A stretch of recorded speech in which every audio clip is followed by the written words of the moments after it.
makers of Campbell Soups present The Campbell Playhouse. Orson Welles, producer.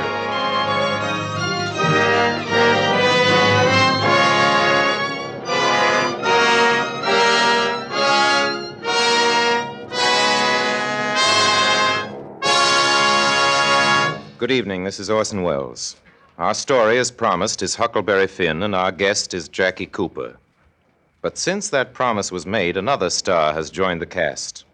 Walter Catlett, whose face you'll remember from at least 100 movies, whose voice of most recent memory is unforgettable in Pinocchio, in which Mr. Catlett created for Mr. Disney the character of J. Worthington, Honest John Foulfellow the Fox, and who, I'm still talking about Walter Catlett, will enact for us tonight the taxing role of the Duke. Also with us in the Campbell Playhouse are Clara Blandick, Robert Warwick, Clarence Muse, and William Alland. These and others await their cues to play as many of the Mark Twain characters as we could cram into a single broadcast. They will strive to please you, every one. But right now, they'd like me to read to you in a loud, clear voice the words printed on the title page of tonight's story. I quote, "Persons attempting to find a motive in this narrative will be prosecuted. Persons attempting to find a moral in it will be banished. Persons attempting to find a plot in it will be shot by order of the author." Now, before Huckleberry Finn, Ernest Chappell has something to say about entertainment of another sort. Mr. Chappell, sir. Thank you, Orson Welles. Ladies and gentlemen, when you entertain at dinner, your first concern is the pleasure of your guests. You want to be sure that they enjoy themselves and enjoy the food you serve. And to this end, don't you often play safe and serve chicken? I imagine you do, because you've noticed that nearly everybody enjoys chicken in some form, roast chicken or fried chicken or chicken fricassee, let's say, as much as you yourself probably enjoy it. Now, I'm sure it must be this general liking for chicken that has made people take so wholeheartedly to Campbell's chicken soup. One after another, families have tried this chicken soup and found it rich in chicken flavor clear through, from its golden surface to the very bottom of the plate. They've seen how its broth fairly glistens with chicken richness, and they've relished the fluffy rice and the pieces of tender chicken meat in it. In every plateful, they've told others how much they like Campbell's chicken soup, and so its popularity has grown and continues to grow. Have you tried this deep-flavored, home-like chicken soup of Campbell's? Why not enjoy it tomorrow? I promise you, just as sure as you like chicken, you like Campbell's chicken soup. And now, Orson Welles starts our Campbell Playhouse presentation of Huckleberry Finn, starring Jackie Cooper.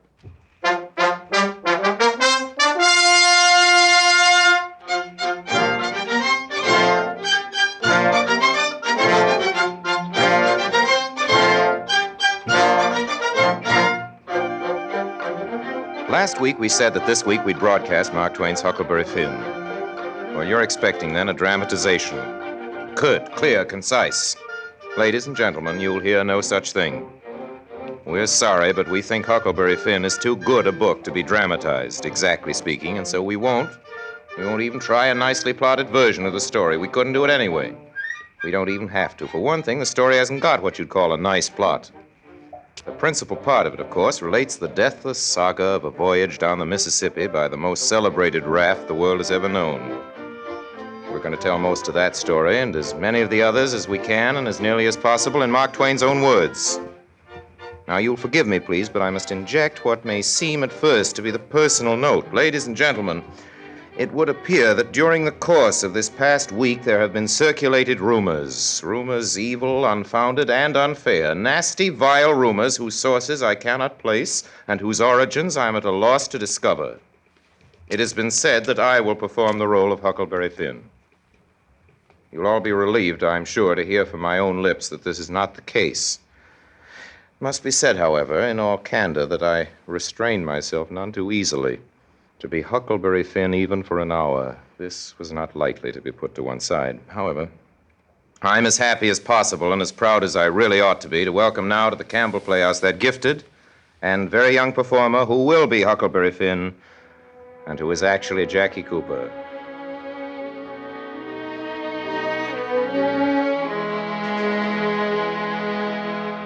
I'm mighty proud to meet you, Mr. Welles. Huckleberry Finn, any friend of Mark Twain's, is always welcome here. Mr. Twain did right proud by me in his story, didn't he? Right proud is a bit of an understatement, Huck. Well, when I think of the very beginning of the book, you don't know about me without you've read a book by the name of The Adventures of Tom Sawyer. But that ain't I thought you wasn't gonna play Huckleberry Finn, Mr. Wells. Oh, pardon me. All right, Huck. You don't know about me without you have read a book by the name of The Adventures of Tom Sawyer. But that ain't no matter. That book was made by Mr. Mark Twain, and he told the truth mainly. There was some stretches in it, but then I never seen anybody but lied one time or another, without it was Aunt Polly or the witty Douglas. Anyways, that book winds up by Tom and me finding the money that the robbers hid in the cave, and it made us rich. And the widow Douglas, she took me for her son and allowed she would civilize me. It was rough at first, going to school every day and living in the house all the time, considering how dismal, regular, and decent the widow was in all her ways. But mostly things was going pretty smooth. That is, till the night I killed a spider. I was a-settin' in my room. Can't I have just a paragraph or two, Huck? No more than a paragraph or two. Thank you. Well, Huck was a-sitting in his room, tired and lonesome, trying to think of something cheerful, but it was no use. He felt so lonesome he most wished he was dead. The stars were shining, and the leaves rustled in the woods ever so mournfully. There was an owl away off hoo-hooing about somebody that was dead. A dog crying about somebody that was gonna die, and the wind was trying to whisper something to him. Way out in the woods, he heard that kind of a sound that a ghost makes. He wants to tell something that's on his mind. The candle was almost burned away. That's more than a paragraph or two, Mr. Wells. All right. That's right, Mr. Wells. When this here spider went crawling up my shoulder, I flipped it off and it lit in the candle, and before I could budge it, it was all shriveled up. I didn't need Miss Watson's slave, Jim, to tell me that was an awful bad sign and would fetch me some bad luck. But I thought maybe I might as well know the worst, 'cause then the thought of my pap came into my mind. Mighty powerful. Folks claimed, you know, that my pap was dead, but something inside me told me better. So I put out the candle and climbed out the window and shinned down the lightning rod and started out for Jim's place. For Jim had a hair ball as big as your fist, which had been took out of the fourth stomach of an ox, and he could do magic with it. There's a spirit inside that knows everything, Huck. What you want to know now, huh? Think about your pap? Pretty considerable. Well, let me see. What this spirit done say? He say your old father don't know yet what he going to do. Sometimes he expect he'll go away, and then again he expect he'll stay. Best way is to rest easy and let the old man take his own way. But you's all right. You going to have considerable trouble in your life and considerable joy. Sometimes you're going to get hurt, and sometimes you're going to get sick. But every time you're going to get well again. He wants to keep away from the water as much as you can, and don't run no risk, in case it's down in the bills that you're going to get hung. Thank you, Jim. It isn't everybody can rest easy and know for sure he's going to be hung.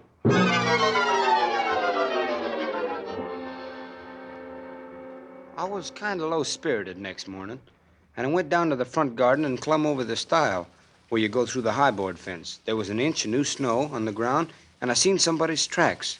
I didn't notice anything at first, but next I did. There was a cross in the left heel boot made with big nails to keep off the devil. Then I knew.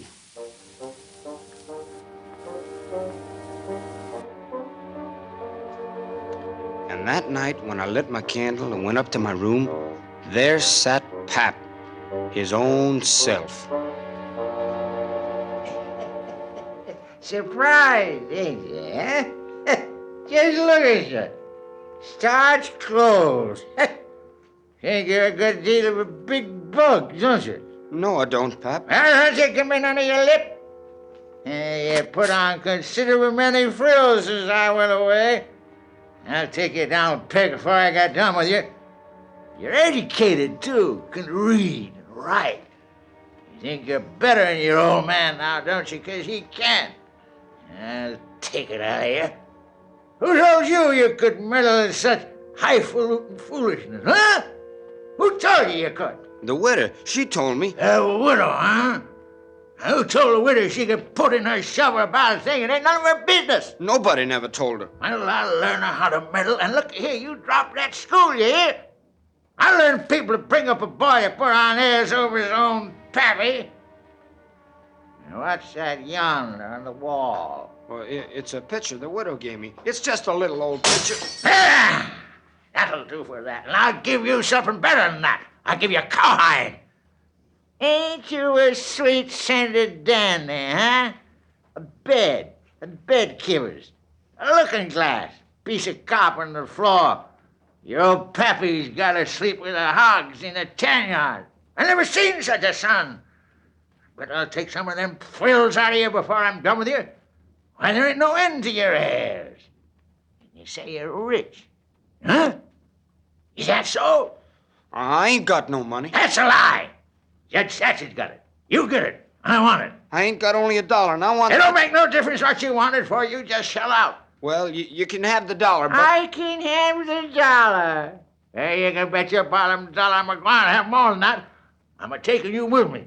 And if that Judge Thatcher and your widow Douglas wants you bad enough, they can come get you, 'cause there's a law that says a child belongs to his parents. If they want you, they're going to pay plenty for you. Understand that? Now you come along with your pap. I'm not going. Oh, yes, you are. Oh, no, Pep, I can't leave.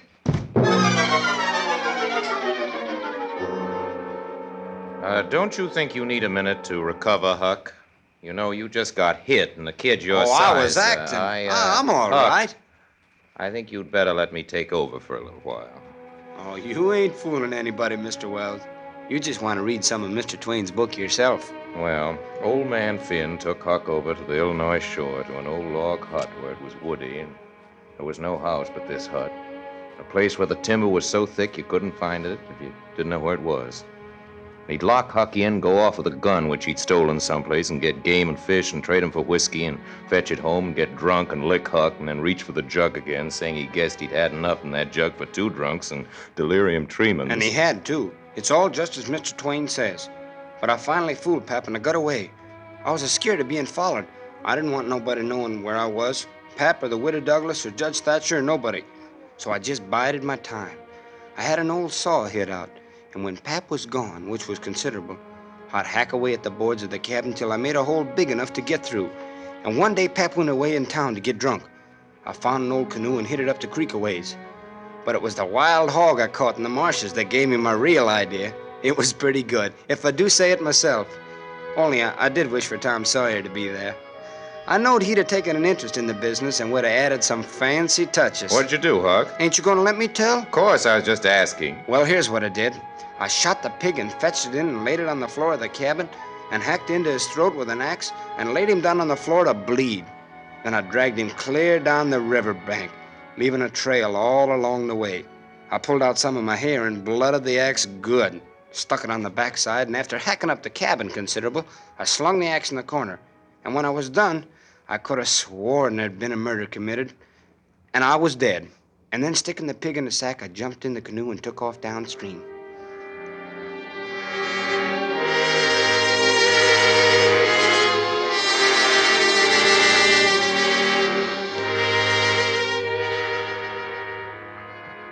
Well, Huck followed the river for a couple of miles or more, and the further he got, the longer that river seemed, stretching miles and miles and miles, it seemed.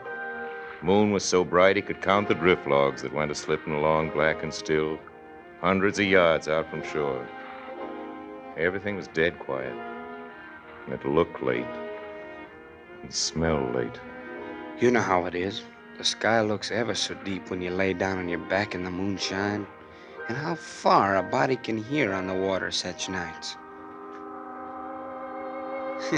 I had to laugh all to myself, thinking about how all them boats was cruising about looking for my drowned body, and me lying within shouting distance.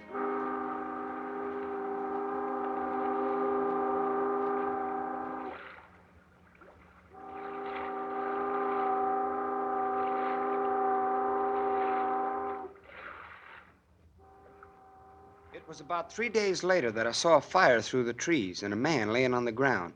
It was Miss Watson's Jim. "Hello, Jim," I says. "Hello, Jim." Don't you hurt me. Don't hurt me, don't. I ain't never done no harm to a ghost. "Ghost? I always like dead people and don't lot quit for 'em. You can go and get on back in the river again where you belongs. And don't you do nothing to old Jim that's all as your friend. I'm not dead, Jim. That's what you say. Well, if I was dead, could I say it? Now pretend you ain't. If I find out you is, I'll quit pretending. All right, Jim. How you come to be here? Maybe I better not tell. Why, Jim? Well, there's reasons. But you wouldn't tell on me if I was to tell you. Would you, Huck? Blamed if I would, Jim. Well, I believe you, Huck. I'll run off. You run off? Jim. But mind you said you wouldn't tell. You know you said you wouldn't tell, Huck. Well, I did, and I said I wouldn't. And I'll stick to it. Honest Injun. Well, I ain't going back there anyway. Thank you, Huck. Well, look at them young birds coming along. Flying a yard or two at a time and lighting. What about them young birds? Oh, that's a sign it's going to rain. Well, maybe it is. Maybe it isn't. But I'll catch some of them. Oh, you can't. You mustn't. That'll be death. A lot of things are bad luck, aren't they, Jim? Well, you can't go against the signs. It looks to me as though all the signs was about bad luck. Aren't there any good luck signs? Mighty few. And they ain't no use to nobody. What you want to know what good luck's going to come for? Want to keep it off? If you've got hairy arms and a hairy breast, it's a sign that you're going to be rich. Now, there's some use in a sign like that, in case it's so far ahead. Have you got hairy arms and a hairy breast, Jim? What's the use to ask that question? Don't you see our hairs? It's raining, Jim. Ain't no surprise to me. I see the signs. Listen to me, child. Chickens know when it's going to rain, and so do the birds. We got to get on out of these woods and get someplace warm. I know a cabin up the island, PC. You come along with me.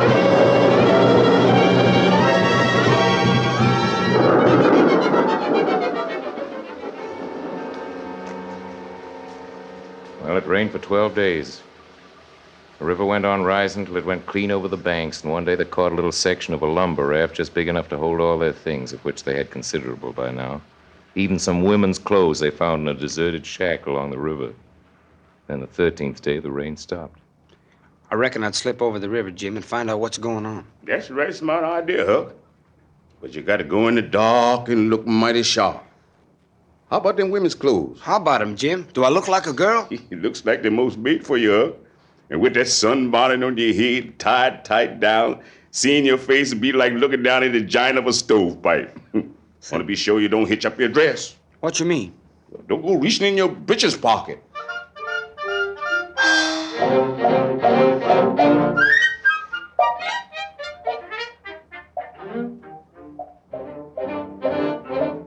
Well, land sakes, little girl, come in. Thank you, ma'am. And what might your name be? Sarah Williams. Whereabouts do you live? In this neighborhood? No, I'm in Hookerville, 7 miles below. Well, it's a considerable way to the upper end of town. You better stay here all night. Take off your bonnet. Oh, no, Ma. I'll rest a while, I reckon, and then go on. I ain't afraid of the dark. Oh, we've got plenty of excitement around here. A young boy called Huck Finn was killed the other day. For a while, some people thought that his own pap did it.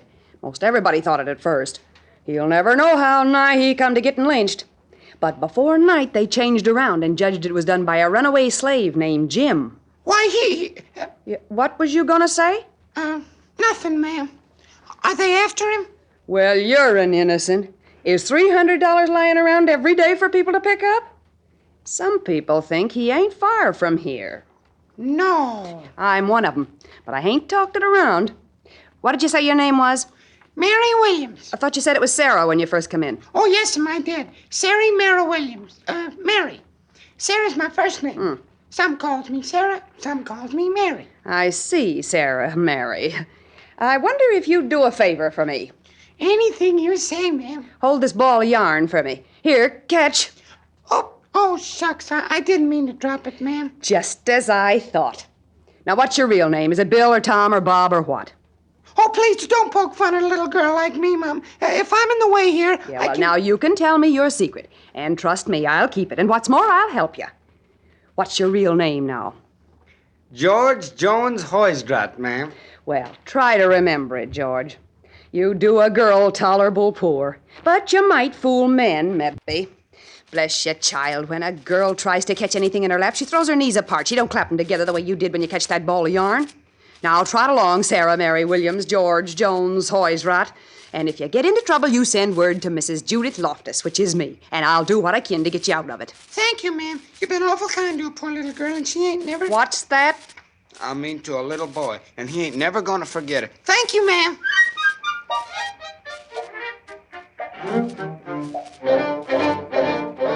If I'd been in your spot with that woman, Huck, I think I could have done better, but we'll just forget about that. You could not have done better, Mr. Wells. Even Tom Sawyer couldn't have done better. I said we'd forget about it. For days, Huck and Jim on the raft slid down the waters of the Mississippi bound for Cairo at the bottom of Illinois. They traveled at night, laying up along the Missouri shore in daytimes. Mornings before daylight, Huck would slip into a melon patch, and it'd be nice and cool for their breakfast. And they'd laze through the day, swimming a little maybe, or Huck would show off his education, and he'd read to Jim out of a book they'd picked up in one of their excursions. It's considerable in this book about kings and dukes and earls. So many of them, Huck. How much do a king get? Get? Why, they get $1,000 a month if they want it. They can have just as much as they want. Everything belongs to them. Ain't that gay? And what they got to do, Huck? They don't do nothing. They just sit around. No? Is that so? Yeah, they just lazy around or go hawking. Or other times when things is dull, they fuss with the parliament, and if everybody don't go just so, he whacks their heads off. But mostly they hang around the harem. Round the which? Harem. What's the harem? The place where a king keeps his wife. Don't you know about the harem? Solomon, he had about 1 million wives. Oh, yeah, that's so. I didn't forget it. A harem's a boarding house, I reckon. Most likely there was rackety times in the nursery. And there's other kings, Jim. There's Louis XVI that got his head cut off in France long ago. And there's a little boy, the Dauphin, that would have been king, but they took and put him in jail. And some say he died there. Poor little fellow. Some say he got out and got away. And he come to America. That's good. But he be pretty lonesome. There ain't no kings here, is there, Huck? No. Then he can't get no situation. What he want to do? Well, I don't know. Some of them gets on the police, and some of them learns people how to talk French. Well, Huck, don't the French people talk the same way we does? No, Jim. You couldn't understand a word they say. Not a single word. Well, now, I'll be ding busted. How did do that come? Oh, I don't know, but it's so. I got some of their jabber out of a book. Supposing a man was to come to you and say, "Parlez-vous français?" What would you think? I wouldn't think nothing. I'd take him and bust him over the head. I wouldn't allow nobody to call me that. Shucks, it ain't calling you anything. It's only saying, "Do you know how to talk French?" Well, then, why couldn't he say it? Well, he is saying it. That's a Frenchman's way of saying it. Well, it's a blamed ridiculous way. I don't want to hear no more about it. There ain't no sense in it. Looky here, Jim. Does a cat talk like we do? No, cat don't. Well, then, does a cow? No, cow don't either. Well, does a cat talk like a cow or a cow talk like a cat? No, they don't. Well, it's natural and right for them to talk different from each other, then, ain't it? Cool. And then, ain't it natural and right for a cat and a cow to talk different from us? Why, most surely it is. Well, then why ain't it natural and right for a Frenchman to talk different from us? You answer me that. Is a cat a man, Huck? No. Well, then, there ain't no sense in a cat talking like a man. Is a cow a man? Or is a cow a cat? No, she ain't neither of them. Well, then, they ain't got no business to talk like either one or the other of them. Is a Frenchman a man? Yes. Well, then blame it. Why don't he talk like a man? You answer me that.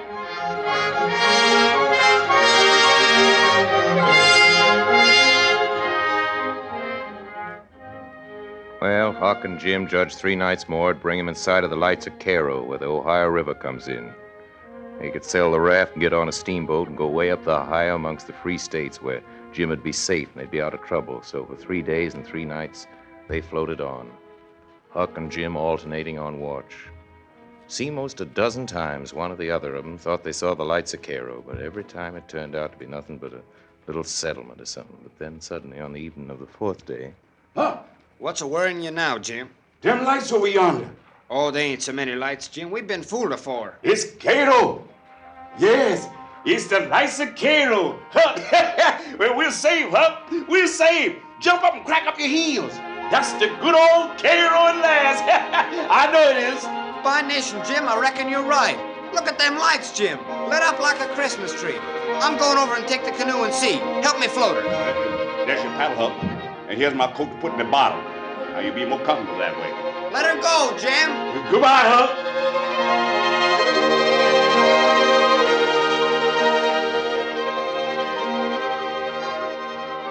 Here goes. The old true Huck. The only white gentleman that ever kept his promise to old Jim. Well, that was quite a tribute, Huck. I guess so, Mr. Wells. Only I was getting sicker and sicker. I didn't know what to do. It was my bounden duty to Miss Watson not to help a runaway slave. But Jim had always been mighty good to me, and his last words seemed kind of to take all the tuck out of me. I went along slow, not knowing what to do. Right then along comes a skiff with 2 men in it, with guns. Hey! Boy!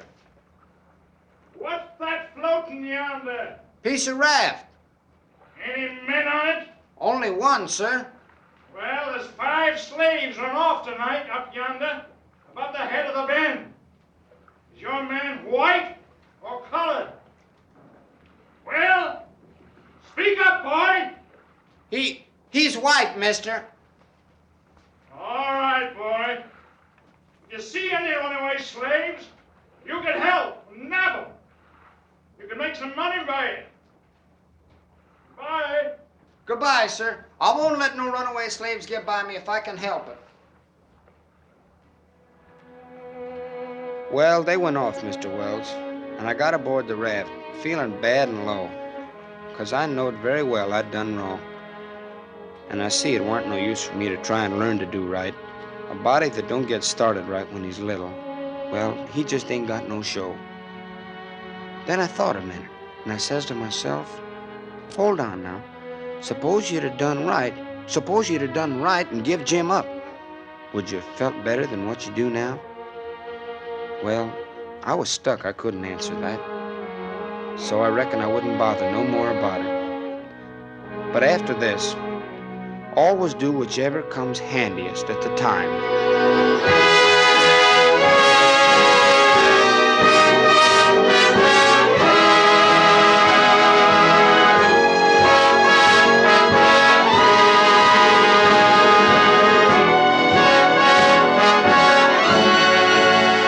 You are listening to the Campbell Playhouse presentation of Huckleberry Finn, produced by Orson Welles and starring Jackie Cooper. This is the Columbia Broadcasting System.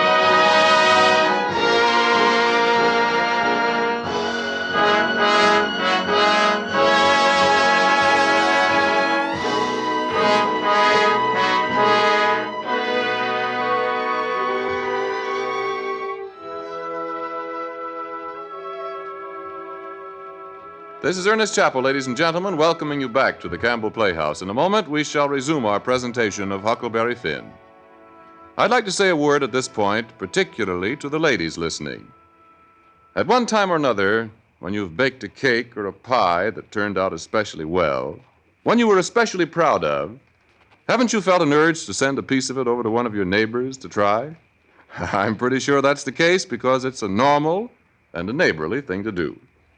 Now, we at Campbell's would like to ask you to put yourself in our place. Suppose you in your kitchen were devoting all day and every day to making soup. Suppose you've been doing this for many, many years, growing more and more skillful in each step of good soup making. You'd feel pretty proud of your soup now, wouldn't you? And you'd want your neighbors to try it. Well, that's just how we feel. And so, in the same friendly, neighborly way, we're inviting you to try these soups of ours if you haven't already done so. You see, we honestly believe that you and your family, once you taste them, will appreciate the fine flavor of Campbell's soup so much, you'll decide to turn over all your soup making to Campbell's from then on. Will you try them? And now Orson Welles resumes our Campbell Playhouse presentation of Huckleberry Finn, starring Jackie Cooper. Well, sir, 2 or 3 days and nights went by. I reckon I might say they swum by. You'd better let me take over a while, Huck. I'm sure you're tired. Oh, I'm not tired, Mr. Wells. I'm sure you're tired, Huck. 2 or 3 days went by. I reckon I might say they swum by. They went along so quiet and smooth and lovely. It's a monstrous big river down there, sometimes 1.5 miles wide. Huck and Jim would run at night and high daytimes, nearly always in the dead water under a towhead, then cut young cottonwoods and willows and hide the raft with them. They'd slide into the river and have a swim so as to freshen up and cool off, and then they'd sit down in the water where it was about knee-deep and watch the daylight come. Not a sound anywhere. Perfectly still. Just as though the whole world was asleep, only sometimes the bullfrogs cluttering. Maybe now and then a raft sliding by. Please, Mr. Wells. Oh, all right. Then one morning, about daybreak, I took the canoe and crossed over a chute to the main shore. I wanted to get some berries for Jim's and my supper. Just as I was passing a place where a kind of a cow path crossed the creek, there comes a couple of men, tearing up the path as tight as they could foot it, and hanging on to a couple of the rattiest, fattest carpetbags you ever did see. Boy, save us, hide us. You got a canoe, boy. If you don't let us in, it'll be the same as murder. Quick, boy, quick, you can hear them after us. Let us in. Jim, grab a hold of the canoe. We got company, Jim. I was coming, Huck. Well, my boy, you will never regret it this here good deed. No, sirree. My boy, you have saved a life. 2 lives, young man, 2 lives. Don't you two know each other? Not till we just met on the way, so to speak. What got you into trouble, brother? Well, sir, I'd been selling a little article to take off the tartar from the teeth, and it does take it off, too, and generally the enamel along with it. But I stayed about 1 night longer than I ought to. What about you, Bob? Well, I've been running a little temperance revival in that town about a week, but somehow or another, a little report got around last night that I had a way of putting in my time with a jug on the sly, and a fellow routed me out in the morning, told me the people was gathering on the quiet with their dogs and horses, and they'd be along pretty soon and give me about half an hour start, and then they'd run me down if they could, and if they got me, they'd hard feather me and ride me on a rail shore, so I didn't wait for no breakfast. I went hungry. Say, I'm reflecting we might double team it together. What do you think? I ain't indisposed.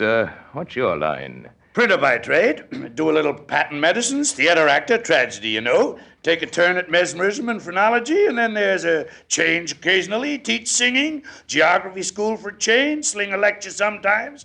Oh, I do a lot of things. Most anything that comes handy as long as it's not work. What's your lay? I've done considerable in the doctrine way in my time. Laying on of hands is my best hold. Preaching, too, and working camp meetings and missionarying around. Dear, alas. What are you laughing about? To think that I should have lived to be leading such a life and be degraded down in such company. Down your skin, ain't the company good enough for you? Yes, 'tis good enough for me. It's as good as I deserve. But who fetched me so low when I was so high? I did it myself. I don't blame you, gentlemen. Far from it. I don't blame anybody. I deserve it all. Oh, let the cold world do its worst. One thing I know, that somewhere there's a grave waiting for me. The world may go on just as it's always done. Take everything from me. Loved ones, property, everything. But it can't take away my little old grave. Someday I'm going to lay down in it and forget it all. My poor broken heart will then be at rest. I ain't blaming you, gentlemen. I brought it upon myself. Yes, I did. I did it all myself. Brother, brought you down from where? Where was you brought down from? Oh, you wouldn't believe me. The world never believes, so just let it go, let it go. Let it pass, no matter. The secret of my birth. Secret of your birth? Do you mean to say, brother? Do you mean to tell me... Gentlemen, I am going to reveal it to you, for I feel that I may have confidence in you. By rights, gentlemen, I am a duke. A duke? No, you can't mean it. Yes, my great-grandfather, the eldest son of the Duke of Bridgewater, fled to this country about the end of the last century to breathe the pure air of freedom. Married here and died, leaving his son, his own father, dying about the same time. The second son of the late Duke seized the titles in the estate. The infant real Duke was ignored, and I am the lineal descendant of that infant. I am the rightful Duke of Bridgewater, gentlemen, and here am I, forlorn, torn from my high estate, brother. hunted by men, despised by the cold world, ragged, worn, brother. heartbroken, and degraded to the companionship of felons on a raft. Oh, brother. Oh, now, don't go crying there, Mr. Duke. I'm powerful sorry for you.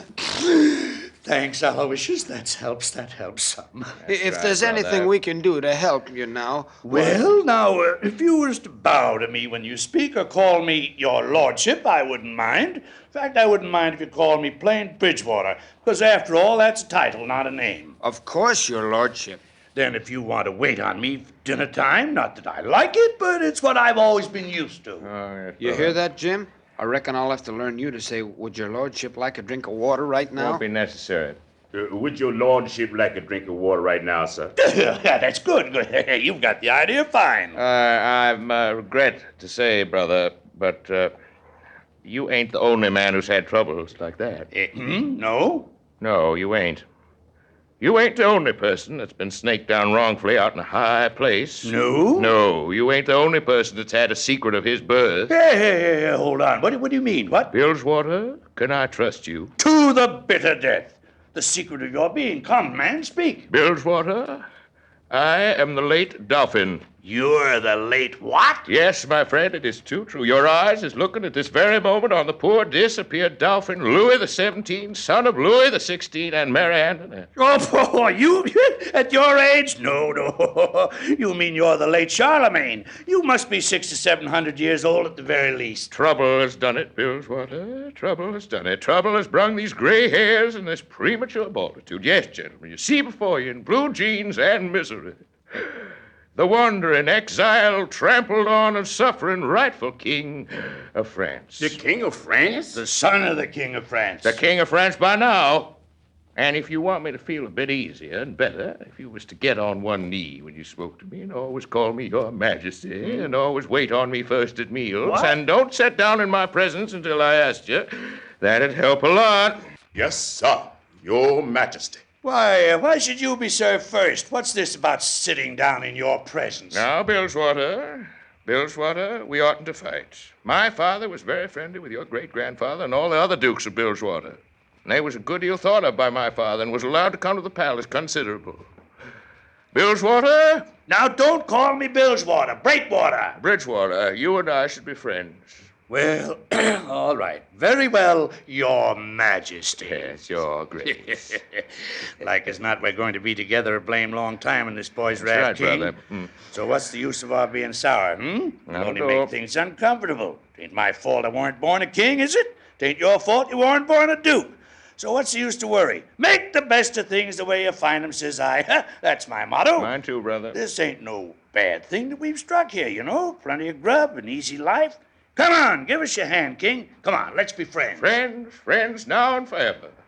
Now and forever, now and forever. King. Yeah, what is it, Bilgewater?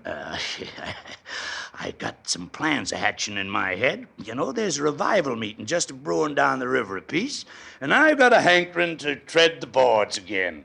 I can teach the king here, my friends, some of the fine rudiments of acting. Bilgewater, I've been looking at your handbills about your being Garrick the Younger of Drury Lane, London, and I think maybe there's as much to be made out of this play acting business as in a revival meeting.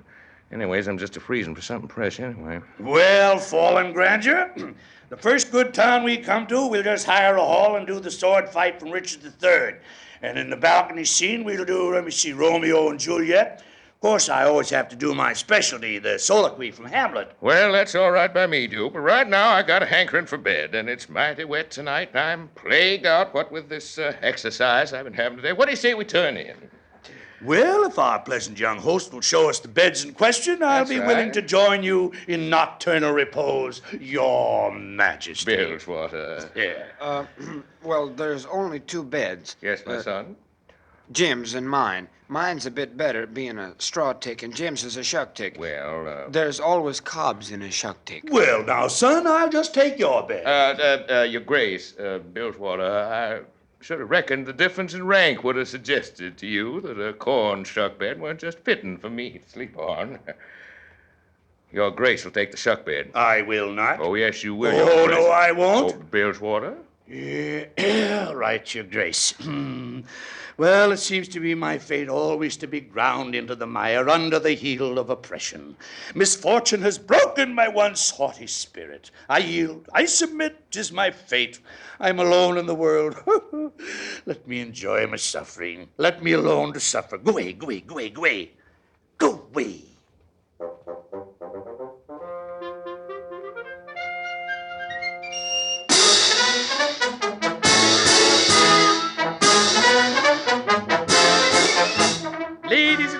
hurry, hurry, hurry, hurry, hurry, hurry, hurry, hurry, hurry. Step this way, one night only.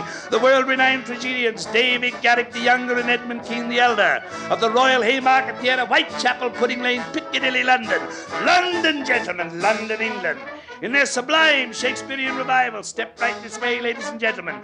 Listen to Hamlet's immortal soliloquy by the illustrious Garrick, done by him 300, mark you, 300 consecutive nights in Paris, France. Gay Paris, boys, and gay Paris. Here for one night only on account of imperative European engagements. Step right up, hurry, hurry, hurry, hurry, hurry, hurry, hurry. Ladies and gentlemen, admission 25 cents, children 10 cents. 10 cents a thin dime, the 10th portion of a dollar. Hurry, hurry, hurry, hurry, hurry, hurry. Step aside, old man, get that fat boy.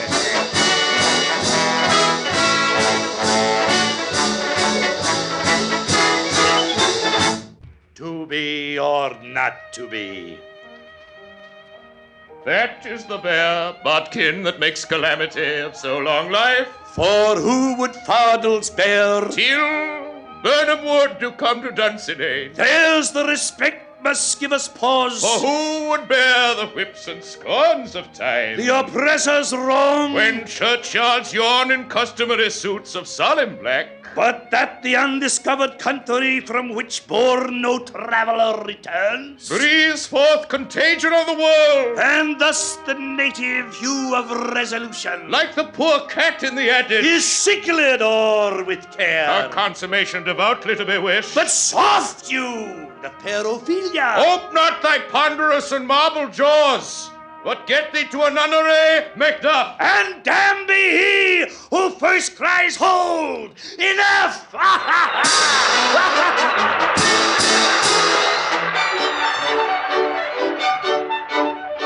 I stuck right to the end, Mr. Wells, because it ain't often you get a chance to hear the greatest poetry ever written recited as smart as all that.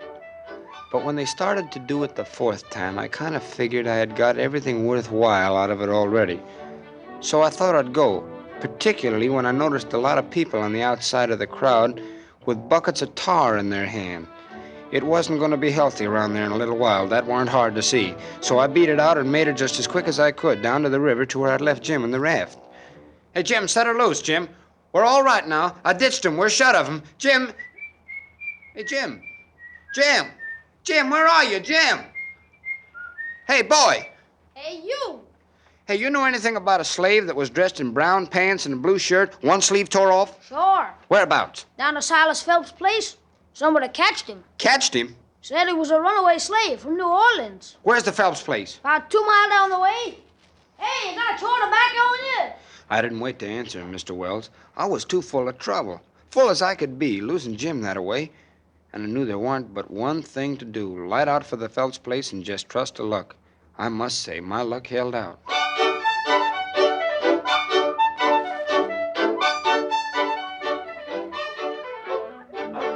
Land sakes alive, can't you all keep still a minute? Be quiet, Tige. Good morning, ma'am. Is this the Phelps place? It is, but... Well, land alive, it's you at last, ain't it? Well, Mum. I wouldn't have known you. You don't look much like your mother's. I reckoned you would. Did you get your breakfast on the boat, Tom? Yes'm, I got it on the boat. We've been expecting you for days, Tom. What kept you? Boat get aground? Yes'm. Where's your brother Sid? Sid, Mum? Yes, didn't he come with you? No, Mum, Sid didn't come. Well, he was supposed to. Hey, Sally, the boat ain't come in yet. Oh, there's your uncle now. What do you mean, Silas, the boat ain't come in? Well, if it did, it just come. Who's that? I'm Sid, sir. I mean Tom. Yes, sir, Tom Sawyer. And who's that? Who is who? Coming up the road there. Who's that? Excuse me, ma'am. I didn't mean what I said. I'm Sid. What? Well, then, who's that? Well, who do you reckon it is? I ain't got no idea. Who is it? Tom Sawyer. Just 1 minute, Huck. Did you say Tom Sawyer? Aunt Sally said Tom Sawyer. Tom Sawyer? Our Tom Sawyer? Well, there ain't never been but one Tom Sawyer. That's right, Huck, but still... Well, you can imagine, Mr. Wells, by this time I was so confused I most slumped through the floor. But if the old man and the old woman were joyful, it weren't nothing to what I was. For it was just like being born again. I was so glad to find out who I was. I had only one worry now. That was to get to Tom before he got to the farm and tell him the way of things.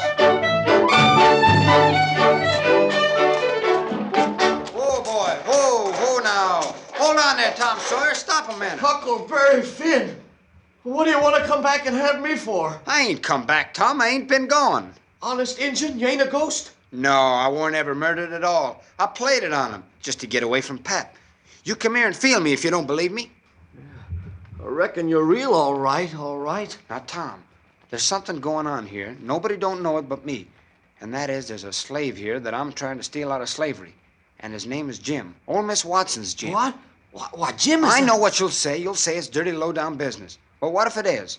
I'm low down and I'm going to steal him, and I want you to keep mum, not let on. Will you? I'll do more than that, Huck.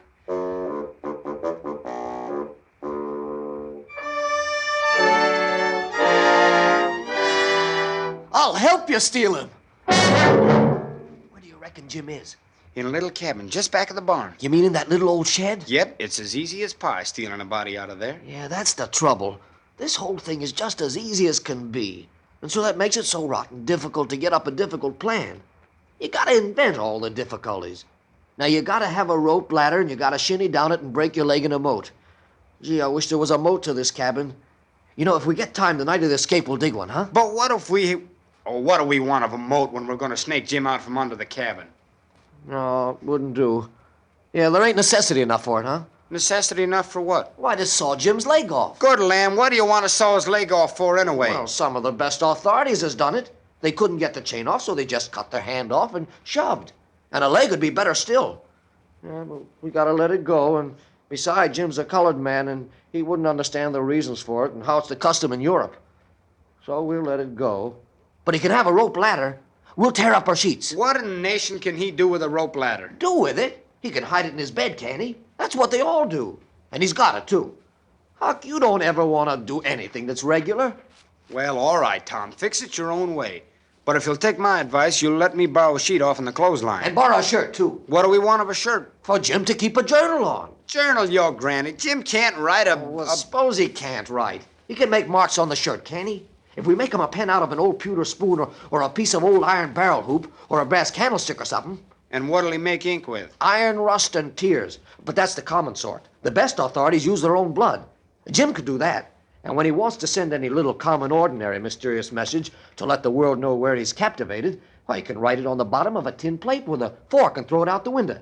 The Iron Mask always done that, and it's a blame good way, too. Jim ain't got no tin plates. So feed him in a pan. Well, we'll get him some. Can't nobody read his plates. That ain't got nothing to do with it, Huck Finn. All he's got to do is to write on the plate and throw it out. You don't have to be able to read it. Why, half the time he can't read anything a prisoner writes on a tin plate or anywhere else. Then what's the sense in wasting the plates? Why, blame it all, it ain't the prisoner's plates. Well, it's got to be somebody's plates, ain't it? I reckon we'll have to dig 'em out with our case knives then. Tom, there just ain't no sense in using case knives to dig Jim out in that cabin. Well, you wouldn't want us to use shovels, would you? It's too easy. But confound it, it's foolish, Tom. It don't make no difference how foolish it is. It's regular. It's just gotta be done this way, Huck. Sometimes it takes weeks and weeks and weeks and forever and ever. Well, one prisoner dug himself that way out of the Castle Deep in the harbor of Marseille. How long was he at it, do you reckon? I don't know. 37 years. And he come out in China. But Jim don't know nobody in China.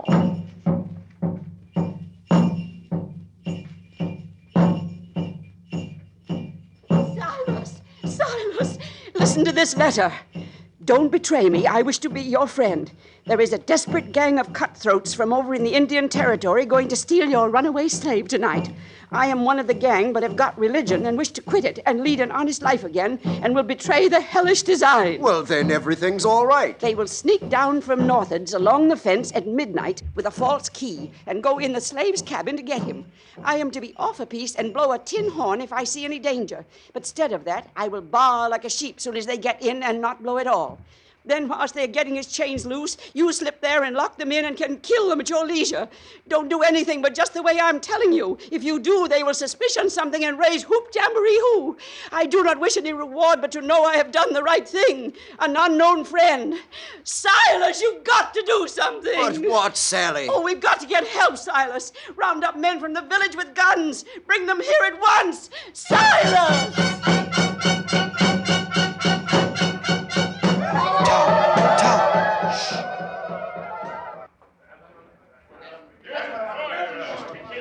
Tom, Tom, Shh. What is it? the house is full of men with guns. Yeah.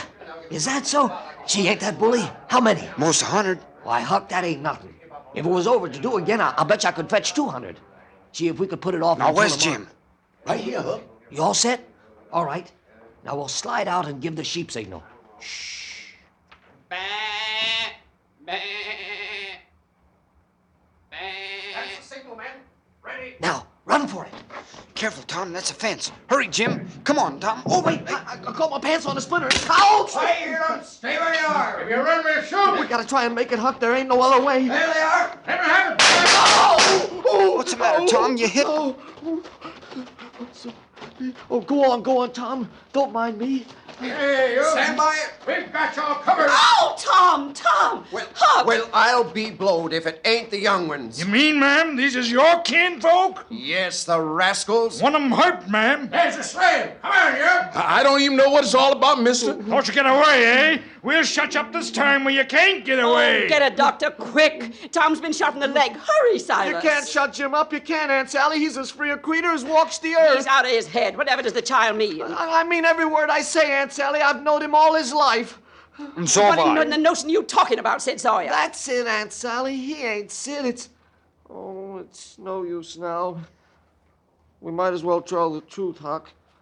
I'm Tom Sawyer, but this here is Huckleberry Finn. Huck Finn? Well, I never. And I was thinking Huck was dead. Huck, I didn't tell you, but old Miss Watson passed on away 2 months ago, and she set Jim free in her will. Then what on earth did you want to set him free for? Me seeing he was already free. Well, now that is a question, I must say, and just like a woman. Why, Huck and me wanted the adventure of it. And we'd have been willing to wade neck deep in blood for it. Well, too. I reckon I ain't seen such scamps in all my years before. Land sakes alive! There now, Huck. What'd I tell you? What'd I tell you up there at Jackson Island? I told you I got hairy breasts and what to sign on it. And it's come true. And here she is. Now, don't talk to me. Signs is signs. And another thing, Huck. Your pap ain't coming back anymore, Huck. What's that, Tom? They found his body floating in the river. So your money is all yours now, Huck. All yours and safe as everything.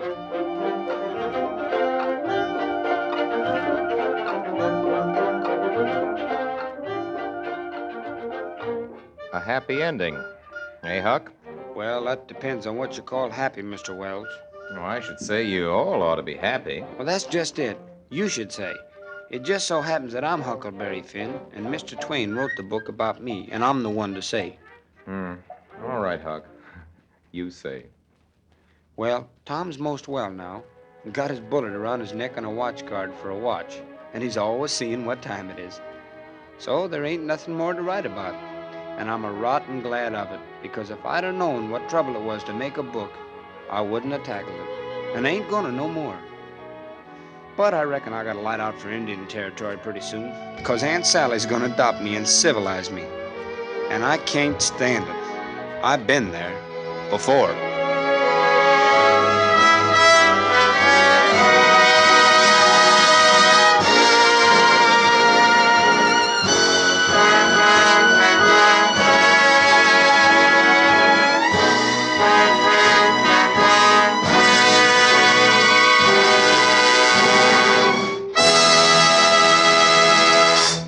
You have been listening to the Campbell Playhouse presentation of Huckleberry Finn, produced by Orson Welles and starring Jackie Cooper. In just a moment, Mr. Welles and his guest players will return to the microphone. Meanwhile, one quick reminder. You'll be serving soup frequently these early spring days, won't you? I'm sure you will. And in letting Campbell's make your soup for you, as I hope you will, may I suggest you think often of Campbell's chicken soup? You'll find its full, rich chicken flavor will delight everyone at your table. They'll enjoy, too, the fluffy rice and tempting pieces of tender chicken meat that help to make this chicken soup of Campbell's so homelike in taste and good nourishment. Have it tomorrow, why don't you? If you will, then I know with your very first spoonful you'll understand why I say, just as sure as you like chicken, you'll like Campbell's chicken soup. And now, ladies and gentlemen, Orson Welles and his guests. Ladies and gentlemen, may I present Mr. Jackie Cooper? Good evening. Say, I'm sorry about that little misunderstanding we had over who was to read the book. That's all right, my boy. Quite all right. Mr. Cooper, ladies and gentlemen, turned back the calendar a few years tonight. In movies, as you know, he's just done himself very proud over at the Paramount lot in Booth Tarkington's 17. Why, young man, you know you saved a life.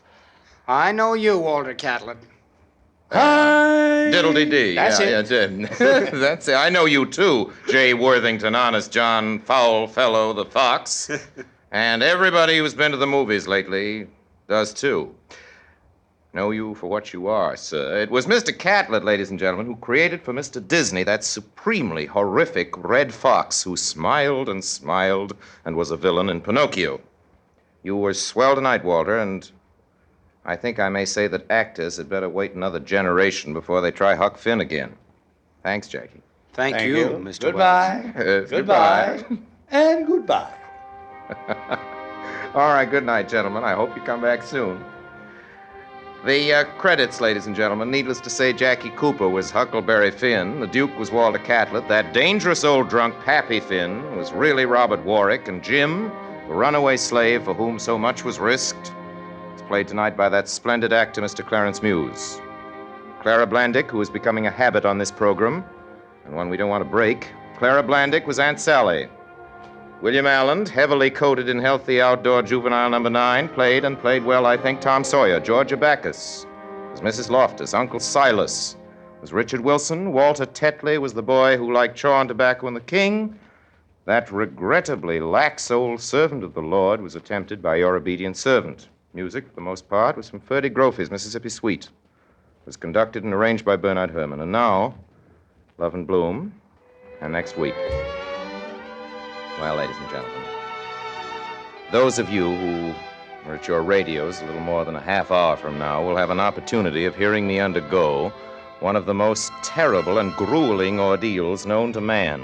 I am to be what is mistakenly known as the guest star on the program of a certain Mr. Jack Benny. According to the script in my possession, I beg to inform those of you who will hear a faraway voice saying, "Don't you think, Mr. Benny, dash," and such hot snatches of dialogue as yes, dash, dash, and it seems dash, and just dash, that will be my voice.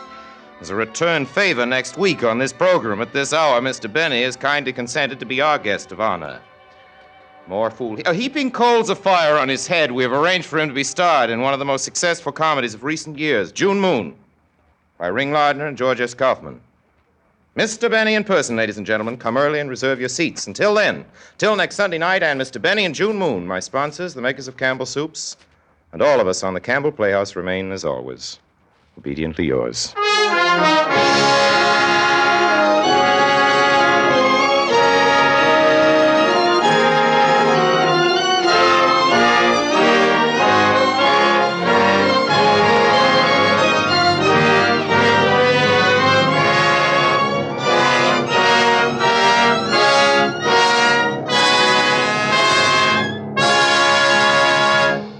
The makers of Campbell Soups join Orson Welles in inviting you to be with us in the Campbell Playhouse again next Sunday evening when we present Jack Benny in June Moon. In the meantime, if you've enjoyed tonight's Playhouse presentation, won't you tell your grocer so tomorrow when you order Campbell's Chicken Soup? This is Ernest Chappell saying thank you and good night.